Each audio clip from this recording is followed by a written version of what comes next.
अस्सलाम वालेकुम। जैसे कि हमने स्टार्ट किया हुआ है रिएक्शन इंटरमीडिएट्स, तो इससे पहले हमने कार्बोकेटाइंस पढ़ा था, फिर उसके बाद कार्बोएनाइंस पढ़ा था। तो आज जो है वो हमारा जो टॉपिक है वो फ्री रेडिकल्स है। तो फ्री रेडिकल जो है ये तब बनता है जब किसी भी ऑर्गेनिक कंपाउंड में किसी बॉन्ड की जो होमोलिटिक फिशन होती है। अब होमोलिटिक फिशन क्या होती है ये मैं आपको बताता हूँ। फॉर एग्जांपल हमारे पास एक कंपाउंड है ए बी। जब भी बॉन्ड बनता है तो कैसे बनता है, दो इलेक्ट्रॉन जो है ना वो यहाँ पे होते हैं। अब अगर ये बॉन्ड ब्रेक ऐसे हो कि ए इसका इलेक्ट्रॉन ए जो है वो अपना एक इलेक्ट्रॉन और बी जो है ये अपना इलेक्ट्रॉन ले ले, इसके नतीजे में क्या होगा कि ए के पास भी एक अनपेयर्ड इलेक्ट्रॉन आ जाएगा और बी के पास भी एक अनपेयर्ड इलेक्ट्रॉन आ जाएगा। तो ये जिस ऐसे स्पीशीज जिसके पास अनपेयर्ड इलेक्ट्रॉन है इसको हम बोलते हैं क्या है, ये फ्री रेडिकल्स है। तो ये इसको हम बोलते हैं होमोलिटिक फिशन। जबकि इससे पहले जो कार्बोकेटाइन और कार्बोएनाइंस में हमने कहा था कि वहाँ पे क्या होती है, हेट्रोलिटिक फिशन होती है, जहाँ पे ये दो इलेक्ट्रॉन जो हैं ये दोनों किसी एक एटम पे ही चले जाते हैं। लेकिन यहाँ पे क्या हुआ है, हर एटम ने एक एक इलेक्ट्रॉन ले लिया इन दोनों में से, तो ये फ्री रेडिकल्स बन गए। अगर इसको देखा जाए तो इसकी स्ट्रक्चर के बारे में, तो इससे पहले हम कहते हैं कि ये क्या होता है, क्योंकि इसके पास अनपेयर्ड इलेक्ट्रॉन है तो ये होता है पैरामैग्नेटिक। ये पैरामैग्नेटिक होता है। तो जब इसकी हम जो स्ट्रक्चर अगर हमने फाइंड करनी है तो इसको मतलब दो दो स्ट्रक्चर्स दी जाती हैं इसकी। एक पहली जो स्ट्रक्चर दी जाती है वो कहते हैं हम कि ये प्लेनर होता है, और दूसरी स्ट्रक्चर जो देते हैं हम बोलते हैं कि ये पायरामिडल होता है। जैसे हमने पढ़ा था कि कार्बोकेटाइन जो है उनकी प्लेनर होती है, जैसे ये स्ट्रक्चर, ये प्लेनर है। और जो यहाँ पे एक इलेक्ट्रॉन होगा इसका, जबकि जो पायरामिडल है जैसे हमने बोला था इसमें कार्बोकेटाइन में ये एक लोब होता है यहाँ पे। तो ये sp2 होती है यहाँ पे हाइब्रिडाइजेशन, जबकि ये sp3 हाइब्रिडाइजेशन होती है इसमें, और ये पायरामिडल होता है। तो जब हम इसको फर्दर हम यूज़ करते हैं स्पेक्ट्रोस्कोपी, जैसे ESR है, मतलब इलेक्ट्रॉन स्पिन रेजोनेंस, या यूवी विजिबल या IR स्पेक्ट्रोस्कोपी यूज़ करते हैं, तो हमें पता चलता है कि ये जो इसकी प्लेनर ज्योमेट्री है ये ज़्यादा फिजिबल है। तो इसके बाद जो हमने देखना है, अब देखना है कि इसकी स्टेबिलिटी क्या है। स्टेबिलिटी फ्री रेडिकल्स की, फ्री रेडिकल्स की स्टेबिलिटी में भी हम वही फैक्टर जो है ना स्टडी करते हैं कि अगर तो किसी फ्री रेडिकल में रेजोनेंस पाई जाएगी तो वो फ्री रेडिकल जो है वो स्टेबल होगा, अगर as compare to those free radical जिनमें रेजोनेंस नहीं है। इसका मतलब है कि जो अलीलिक हैं,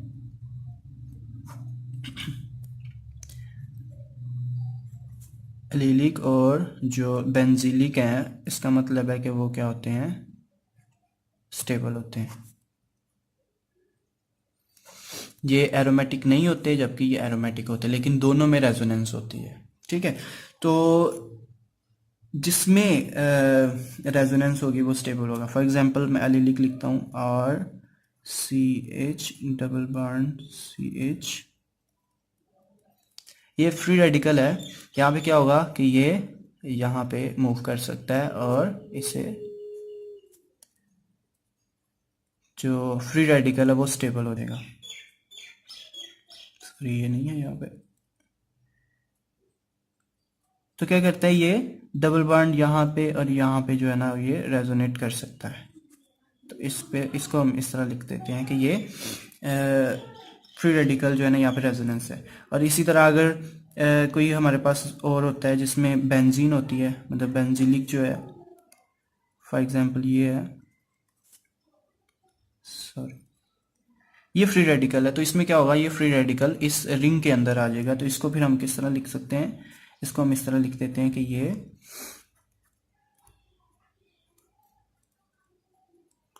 ये इस तरह रिंग के अंदर जो है ना इलेक्ट्रॉन रेजोनेट करता रहेगा।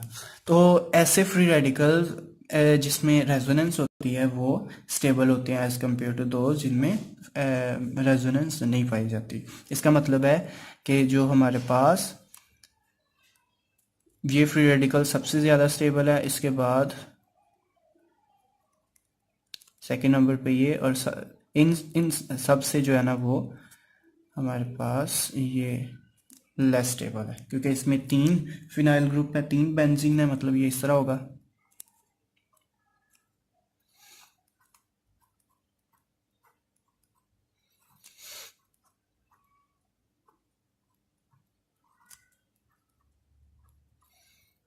तो इसमें जो इसकी जो रेजोनेटिंग स्ट्रक्चर्स बनेंगे वो ज़्यादा बनेंगे, जबकि इसमें एक की जगह जो है ना वो हाइड्रोजन आ जाएगा एक बेंजीन की जगह, और 2 फिनाइल ग्रुप होंगे, जबकि इसमें सिर्फ एक फिनाइल ग्रुप होगा, यहाँ पे भी हाइड्रोजन आ जाएगा और यहाँ पे भी हाइड्रोजन आ जाएगा। तो ये थी इसकी स्टेबिलिटी। इसके बाद हमने देखना है कि जनरेशन कौन से ऐसे रिएक्शंस है जहाँ पे फ्री रेडिकल जनरेट होते हैं। फ्री रेडिकल्स जो हैं ये जनरेट होते हैं जब कोई बॉन्ड लाइट की मौजूदगी में ब्रेक होता है, जिसको हम फोटोलाइसिस बोलते हैं। लाइट कौन सी, हम जैसे अल्ट्रावायलेट लाइट यूज़ कर लेते हैं, या विजिबल रेंज में हो सकती है वो लाइट। तो जब किसी मॉलिक्यूल को ऐसी लाइट जो है ना वो हम प्रोवाइड करते हैं, तो उसमें बॉन्ड जो है ना इस तरह ब्रेक होते हैं कि होमोलिटिक फिशन होती है, और उसके नतीजे में क्या बनता है कि फ्री रेडिकल्स बनते हैं। तो पहला जो रिएक्शन हम पढ़ेंगे वो है फोटोलाइसिस रिएक्शंस। जैसे हमारे पास एसीटोन,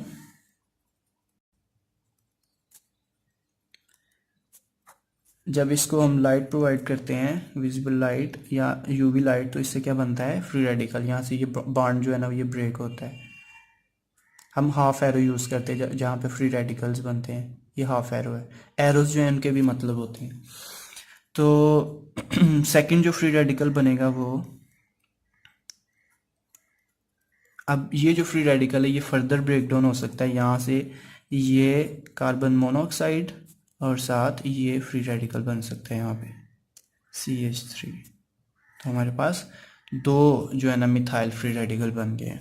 इसके अलावा अगर हम कुछ रिएक्शंस देखें तो जैसे हम पढ़ते हैं अल्केन्स की, जब हम उसे क्लोरीन से रिएक्शन करवाते हैं या ब्रोमीन से, तो तब भी जो है ना वो ये रिएक्शन जो है लाइट के मौजूदगी में होता है, तो उसमें भी क्या होता है ये फ्री रेडिकल्स बनते हैं, क्लोरीन फ्री रेडिकल्स। जो ब्रोमीन है उसकी ब्रेकडाउन भी इसी तरह हो गई, और ब्रोमाइड फ्री रेडिकल जो है ना वो भी बन सकती हैं। तो ये थे फोटोलाइसिस में। इसके अलावा एक दो रिएक्शन है, जैसे हम बोलते हैं कि जो अल्काइल नाइट्राइल्स हैं वो भी फ्री रेडिकल्स बनाते हैं, अल्काइल नाइट्राइल्स।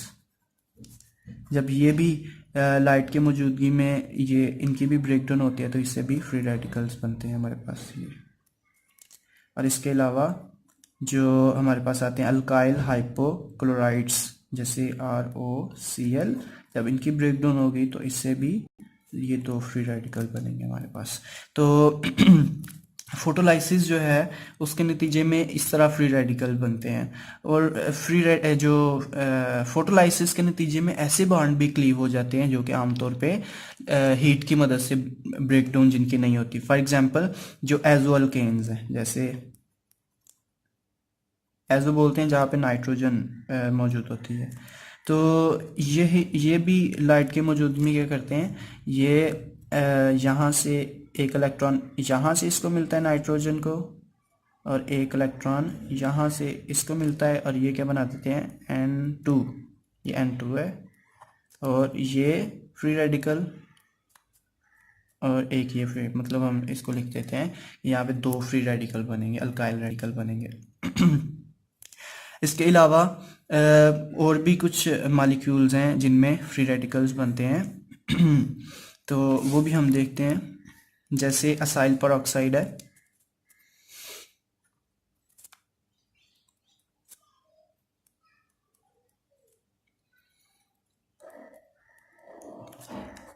ये भी लाइट के मौजूदगी में ब्रेकडाउन हो जाती है इनकी, इनसे क्या बनेगा, ये फ्री रेडिकल बनेगा असाइल फ्री रेडिकल,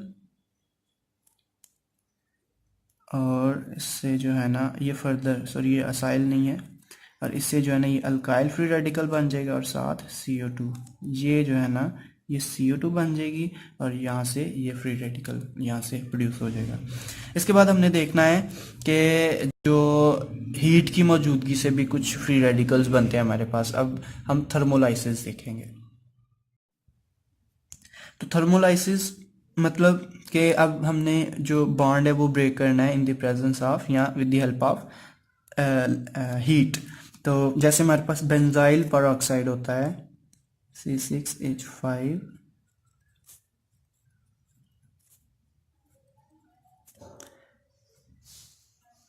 यह है बेंजोइल पेरोक्साइड।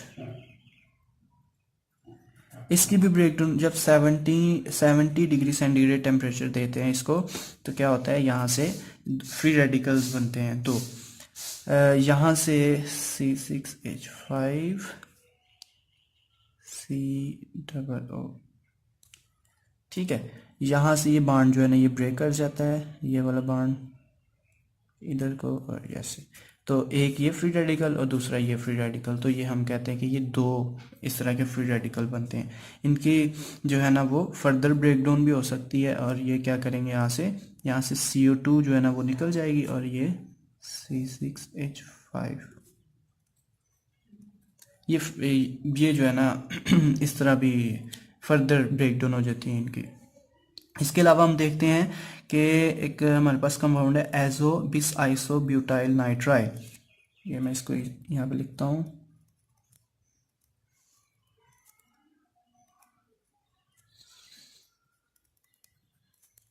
ये भी एजो है क्योंकि इसमें भी नाइट्रोजन है।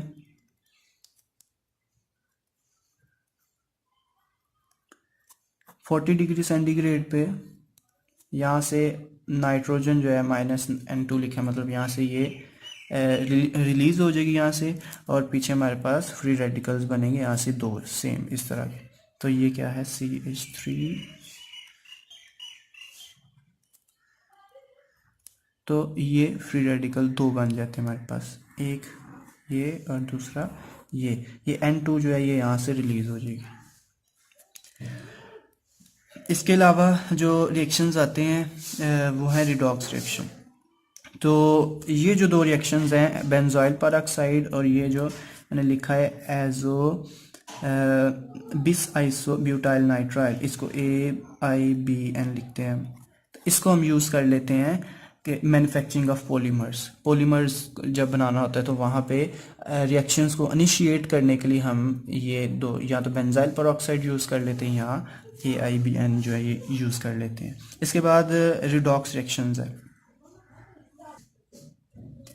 रिडॉक्स रिएक्शंस में क्या होता है कि कोई ऐसी स्पीशी आ जाए कि जो इलेक्ट्रॉन डोनेट कर सकती है, इलेक्ट्रॉन ट्रांसफ़र होगा एक स्पीशी से दूसरी स्पीशी में, मतलब एक की ऑक्सीडेशन हो जाएगी दूसरे की रिडक्शन हो जाएगी, तो उसके नतीजे में भी जो है ना वो फ्री रेडिकल्स बनते हैं। इसीलिए तो हम इसको रिडॉक्स रिएक्शंस बोलते हैं। रिडॉक्स मतलब एक ही रिएक्शन में रिडक्शन भी हो और ऑक्सीडेशन भी हो।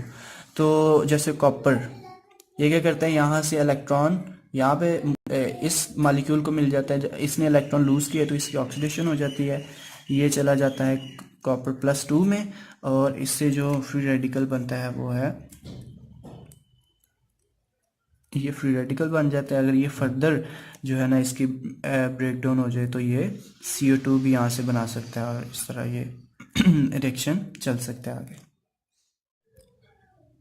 तो आगे हैं रिएक्शंस ऑफ फ्री रेडिकल्स। तो जो फ्री रेडिकल्स हैं ये जब प्रोड्यूस होते हैं तो ये क्या करते हैं कि आपस में रिकम्बाइन भी हो जाते हैं। तो पहला रिएक्शन है कि रिकम्बिनेशन हो जाती है। फॉर एग्जांपल किसी रिएक्शन में फ्री रेडिकल बना है तो जारी बात है उसमें एक मिथाइल ग्रुप तो नहीं बनना, एक मिथाइल फ्री रेडिकल तो नहीं बना, तो बहुत ज़्यादा बनेंगे। तो उसमें क्या होता है कि ये दोनों आपस में मिलके तो रिकम्बाइन करके तो ये अल्केन भी बना सकते हैं, जबकि यहाँ पे क्या बनेगी इथेन। तो ये रिएक्शन जो है ना ये जब हम फर्दर इसका मैकेनिज्म पढ़ेंगे तो वहाँ पे देखेंगे कि फ्री रेडिकल के जो रिएक्शंस हैं उनको टर्मिनेट करने के लिए, उनको स्टॉप करने के लिए हम ये वाला रिएक्शन यूज़ करते हैं कि आप जो रेडिकल्स हैं वो आपस में ही मिल जाएं तो रिएक्शन स्टॉप हो सकता है। अगर इथाइल फ्री रेडिकल जो है ना वो आपस में कंबाइन करेंगे तो उससे क्या बनेगा, ब्यूटेन। अगर ये दो आपस में कंबाइन कर जाएं तो उससे ब्यूटेन बन सकती है। इसके बाद जो रिएक्शन हम देखते हैं वो है इसके डिस्प्रोपोर्शनेशन रिएक्शन। इसमें क्या होता है डिस्प्रोपोर्शनेशन रिएक्शन में कि दो फ्री रेडिकल्स हैं, ये क्या करते हैं, यहाँ से ये फ्री रेडिकल जो है या इससे एक हाइड्रोजन ले ले, ये फ्री रेडिकल एक हाइड्रोजन ले लेगा तो ये क्या बन जाएगा, ये अल्केन बन जाएगा, जबकि ये प्रोटॉन इसको दे देगा और यहाँ ये क्या बन जाएगा, एथीन।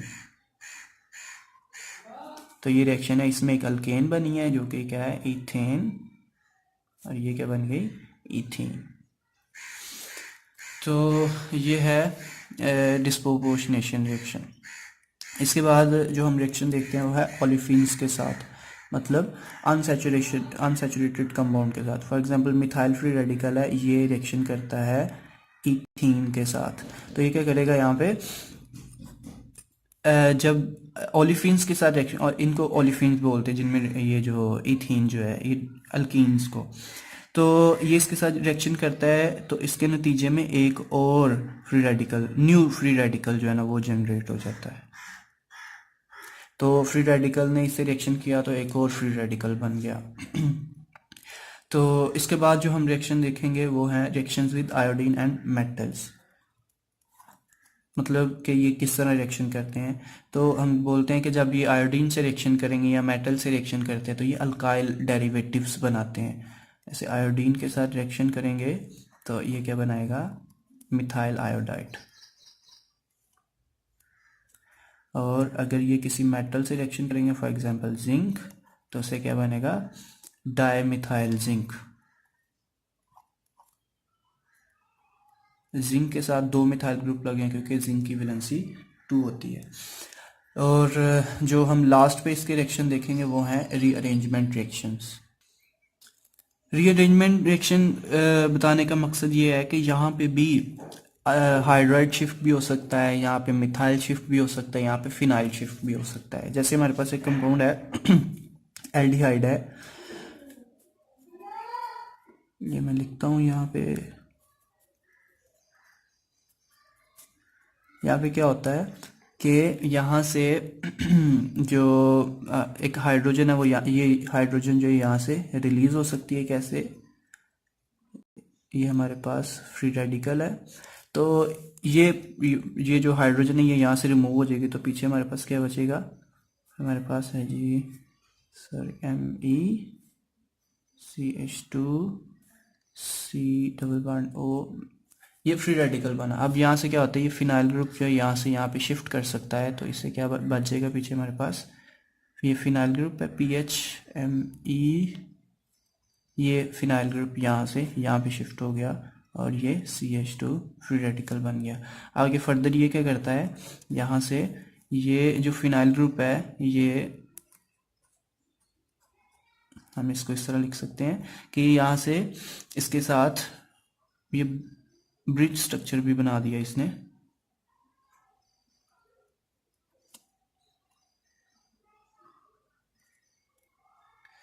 तो इसके बाद क्या है कि रीअरेंजमेंट यहाँ पे अब फाइनली होगी। यहाँ पे ये इसका इलेक्ट्रॉनिक लोड इसके अंदर जो है ना ये रेजोनेट करता है यहाँ से यहाँ तक, यहाँ पे नहीं करता। तो ये बनेगा जी MEC। तो ये हमारे पास एक रीअरेंज्ड मॉलिक्यूल आ गया है।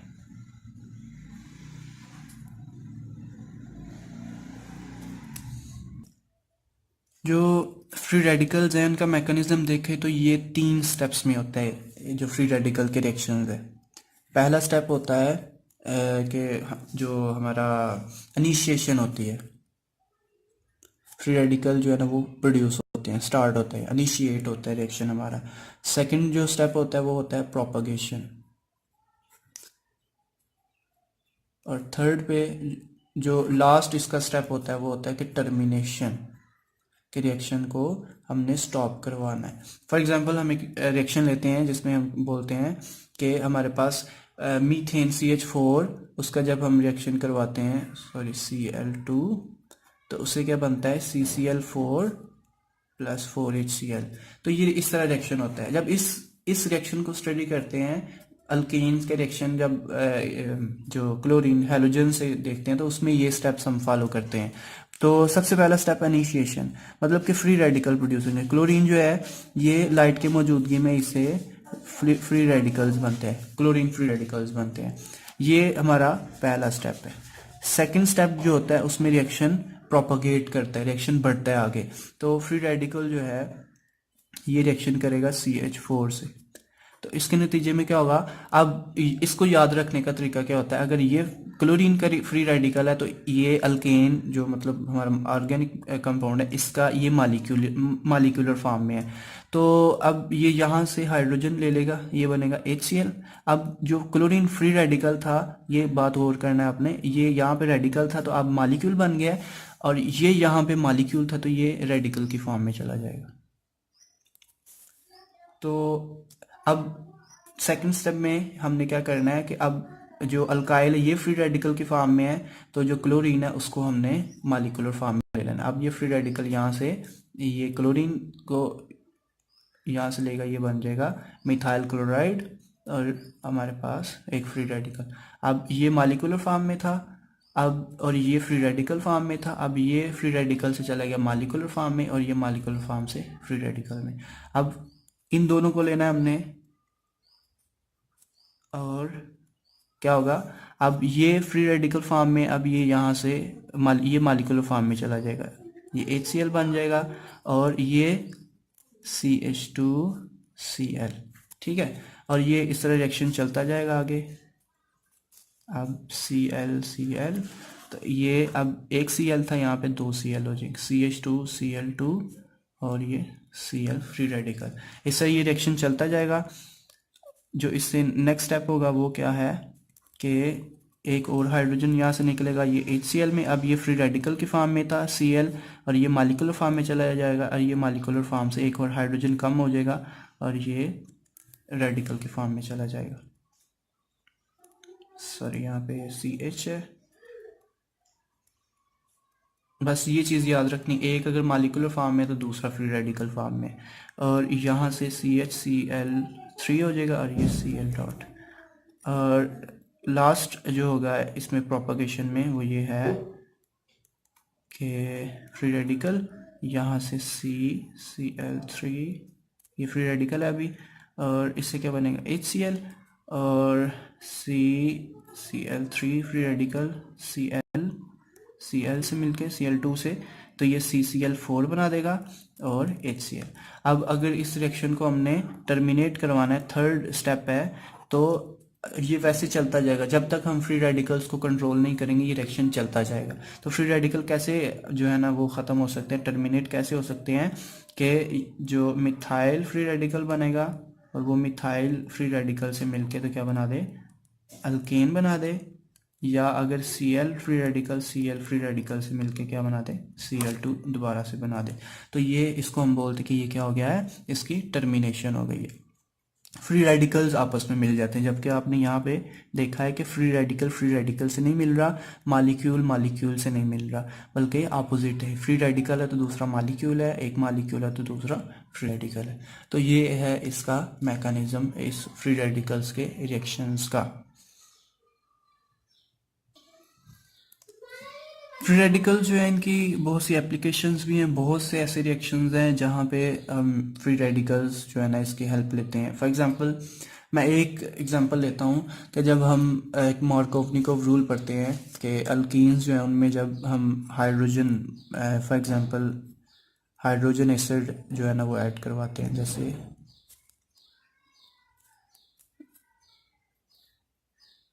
इसमें हमने जो है ना ये CH3, इसमें हमने HBr जो है ना वो ऐड करवाना है। तो अकॉर्डिंग टू मार्कोवनिकोव रूल क्या होता है कि जो नेगेटिव पार्ट होता है इस मॉलिक्यूल का, वैसे इसकी और भी डिटेल है लेकिन यहाँ पे क्योंकि हमारा टॉपिक ये नहीं है तो इसलिए मैं इसको डिटेल नहीं बताऊंगा। जो नेगेटिव पार्ट होता है किसी भी मॉलिक्यूल का वो जो अनसैचुरेटेड कंपाउंड है उसके उस कार्बन पे अटैच होता है जिसके पास हाइड्रोजन्स की तादाद कम है। तो जो ब्रोमाइड है वो जाके अटैच होगा CH के पास।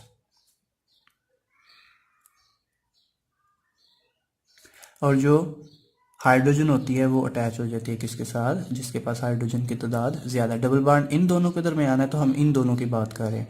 इन दोनों में से हाइड्रोजन कम इसके पास है तो ब्रोमाइड है वो इसके साथ अटैच होगा, जबकि हाइड्रोजन यहाँ पे CH था 2 था तो ये CH3 हो जाएगा। तो जब इन रिएक्शंस को, ये होता है मार्कोव-निकोव रूल्स।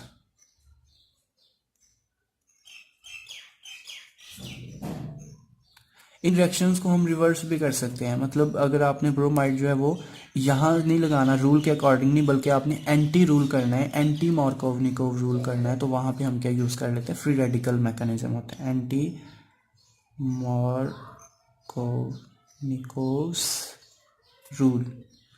वो कब होता है, जब हम यूज़ करते हैं फ्री रेडिकल्स यूज़ करते हैं। जैसे कि हमारे पास आ जाता है ये रिएक्शन, इसको मैं करता हूँ। अब एंटी मार्कोव-निकोव रूल क्या है, उसके अकॉर्डिंग प्रोडक्ट हमारा क्या बनेगा, CH2। अब ब्रोमाइड यहाँ पे लग जाए और CH जिसके पास कम हाइड्रोजन्स थी इसके ऊपर CH था तो ये CH2 हो जाए, हाइड्रोजन यहाँ पे अटैच हो जाए। ये जो प्रोडक्ट है ये एंटी मार्कोव-निकोव रूल के मुताबिक आया है। ये कब होता है, जब हम फ्री रेडिकल्स यूज़ करते हैं। तो इसका मैकेनिज्म हम देखते हैं। तो इसके मैकेनिज्म में हम यूज़ कर लेते हैं बेंजोइल क्लोराइड, सॉरी बेंजोइल पर ऑक्साइड। तो पर ये रिएक्शन होते हैं पर ऑक्साइड्स की मौजूदगी में, C6H5 CO C6H5।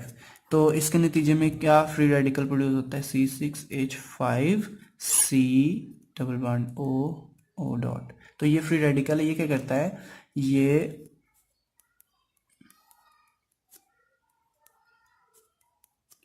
जो HBr है इससे हाइड्रोजन ले लेगा तो ये कन्वर्ट हो जाएगा C6H5 COOH में, और यहाँ से क्या प्रोड्यूस होगा, ब्रोमाइड फ्री रेडिकल। अब जो ब्रोमाइड फ्री रेडिकल है ये जाएगा प्रोपाइलीन के पास।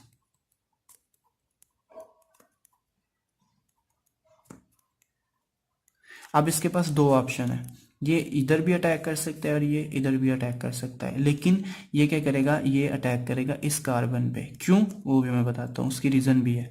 ये CH2Br, तो यहाँ से जो है ना वो हमारे पास फ्री रेडिकल, ये जब बॉन्ड ब्रेक होगा तो ये फ्री रेडिकल बन जाएगा। अगर हम इस पे गौर करें तो ये सेकेंडरी फ्री रेडिकल बना है, 2 डिग्री फ्री रेडिकल बना है। अगर ये इस पे अटैक करता तो फ्री रेडिकल यहाँ पे बना था जो कि प्राइमरी होना था। तो क्योंकि जब वो इधर अटैक करेगा तो फ्री रेडिकल यहाँ पे बनेगा, जैसे ये मैंने बनाया यहाँ पे, तो ये सेकेंडरी बना, तो ये स्टेबल है, इसलिए ब्रोमाइड जो है ना वो इस कार्बन पे अटैक करता है। और नेक्स्ट स्टेप में क्या हो जाएगा कि ये जो सेकंड मॉलिक्यूल होगा उसका HBr का, उससे ये हाइड्रोजन ले लेगा।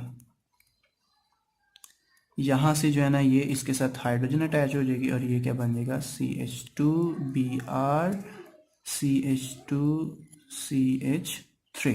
तो ये जो है ना ये हमारे पास प्रोडक्ट आ जाता है जो एंटी मार्कोव-निकोव रूल के मुताबिक होता है।